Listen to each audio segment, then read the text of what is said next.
বিসমিল্লাহির রহমানির রহিম ওয়া বিহি নাস্তাইন ওয়া হুয়া খায়রুন নাসিরিন ওয়া মুঈন আল্লাহুম্মা সাল্লি আলা মুহাম্মাদ ওয়া আলি মুহাম্মাদ।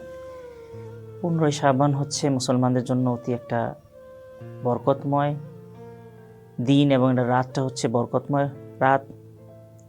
এই রাতকে বলা হয় ভাগ্যের রজনী এবং আহলে বাইতের মতাদর্শ এবং বিশ্বাস অনুসারে বলা হয় যে ইমাম মাহদী আলাইহিস সালামের জন্মের রাত। সেই হিসেবে যেহেতু সমস্ত আল্লাহ রাব্বুল আলামিনের যে মিশন রয়েছে, আদম আলাইহিস সালাম থেকে স্বয়ং খতাম রাসূলুল্লাহ সাল্লাল্লাহু আলাইহি সাল্লাম, এই যে মিশন, যে তৌহিদের মিশন, সেই মিশনটাকে রাসূলুল্লাহ সাল্লাল্লাহু আলাইহি সাল্লাম মানব জাতির জন্য দিয়ে গেছেন। তা ইমাম মাহদী আলাইহিস সালামের আগমনের মাধ্যমে পূর্ণতা অর্জন হবে। এই জন্যই মানব জাতির হেদায়েত এবং পূর্ণতার জন্য এবং রাসূলুল্লাহ সাল্লাল্লাহু আলাইহি সাল্লামের যে বিশেষ উদ্দেশ্য ছিল মানুষকে এই ধর্মে নিয়ে আসার জন্য এবং সে তৌহিদের যাত্রার জন্য, এইরকম একটা মহামানবের জন্মদিন আসলেই একটা সৌভাগ্যের দিন, অথবা এই রাতটা হচ্ছে সৌভাগ্যের রাত। এই হিসেবে আমরা আহলে বাইত অনুসারে বিশ্বাস করছি ইমাম মাহদী আলাইহিস সালামের জন্মদিন হচ্ছে আমাদের জন্য একটা সৌভাগ্যের দিন, এই অর্থে যে তার মাধ্যমেই মানব জাতি হেদায়েত প্রাপ্ত হবেন, তৌহিদের পরিপূর্ণতায় পৌঁছাতে পারবেন। এই পৃথিবীতে মানব জাতি বস্তুগতভাবেও একটা সুন্দর ও ন্যায়পরায়ণ শাসন ব্যবস্থা দেখতে পাবেন এবং তার ফল ভোগ করতে পাবেন। আমরা সমস্ত মাযহাবের, মুসলমানের মাযহাবের সবাই বিশ্বাস করি ইনি আসবেন, এবং বিশেষ করে আহলে বাইতের মাযহাবের বিশ্বাস হচ্ছে তিনি জন্মগ্রহণ করেছেন এবং আমাদের সামনে পর্দার অন্তরালে এখন জীবিত আছেন, শুধু মানুষের সামনে সাক্ষাৎ করেন না। এই যে সময়টা, দীর্ঘ সময় রাসূলুল্লাহ সাল্লাল্লাহু আলাইহি সাল্লাম থেকে এই পর্যন্ত প্রায় 1000-এর বেশি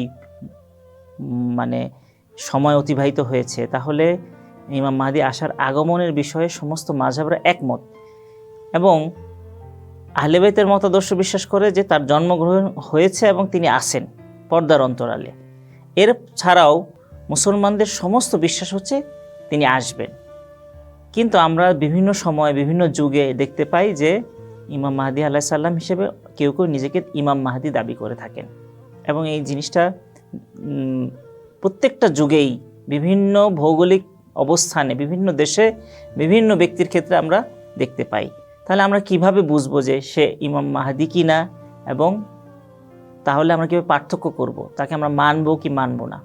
প্রথম কথা হলো যে স্বয়ং রাসূলুল্লাহ সাল্লাল্লাহু আলাইহি সাল্লাম ইমাম মাহদী সম্পর্কে যে রিওয়ায়াত বর্ণনা করেছেন সেগুলোতে বলা হয়েছে যে অনেকেই ভণ্ড ইমাম দাবি করবেন এবং তিনি অন্যান্য বৈশিষ্ট্য বর্ণনা করে গেছেন। তার মধ্যে সবচেয়ে বড় বৈশিষ্ট্য বলে আমরা যদি বুঝতে চাই সেটা হচ্ছে যে তিনি হবেন সমস্ত নবী এবং তার পরবর্তী উত্তরাধিকারের পরিপূর্ণতার একজন সত্তা, একদম পরিপূর্ণ ইনসানে কামেল, একজন রাসূলুল্লাহ সাল্লাল্লাহু আলাইহি সাল্লামের সবচেয়ে পূর্ণ সত্তা হিসেবে প্রতিষ্ঠিত লাভ করবেন। এইরকম একজন সত্তা, তাকে বিচার বিশ্লেষণ করতে গেলে স্বয়ং রাসূলের সাথে বিচার বিশ্লেষণ করতে হবে, সমস্ত নবীদের গুণাবলীর সাথে বিশ্লেষণ করতে হবে।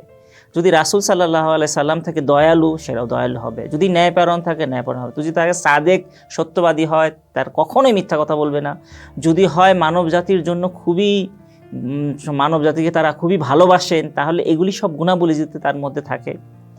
এবং যেহেতু আহলে বাইতের মতাদর্শ স্বয়ং নির্দিষ্ট ইমামকে উদ্দেশ্য করে বলা হয়েছে, তার জন্ম সম্পর্কে নিশ্চিত করা হয়েছে, কিন্তু যারা আমরা জানি না, আমরা দূর থেকে কিভাবে বুঝবো?